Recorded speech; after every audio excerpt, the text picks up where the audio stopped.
বিতর্কটা খুব জমেছে, নেটদুনিয়া সরগরম।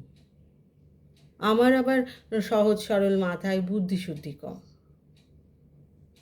দেখছি এবং ভাবছি বসে অঙ্কটা ঠিক মিলছে না। এ যেন সেই সুকুমারের খাচ্ছে কিন্তু গিলছে না। আদর্শবান মানুষ তিনি, কণ্ঠে ছিল কি গর্জন। আজকে পেশাদারিত্বে তার ন্যায়নীতি সব বিসর্জন। চোর ধরেছেন তিনি, আবার চোরের পাশে দাঁড়াচ্ছেন। আদর্শবোধ শিকে তুলে অক্লেশে হাত বাড়াচ্ছেন। যুক্তি অনেক শুনছি, কিন্তু মনোপুত হচ্ছে না। মাইরি বলছি, মোটা মাথায় কিচ্ছুটি সে ধরছে না।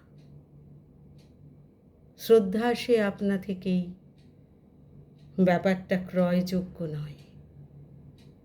শ্রদ্ধা আসে, শ্রদ্ধা আবার মুহূর্তে বিলুপ্ত হয়।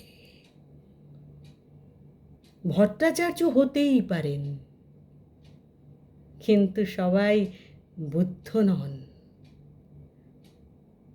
সবাই কি আর তার মতো নিষ্কলুষ এবং শুদ্ধ হন?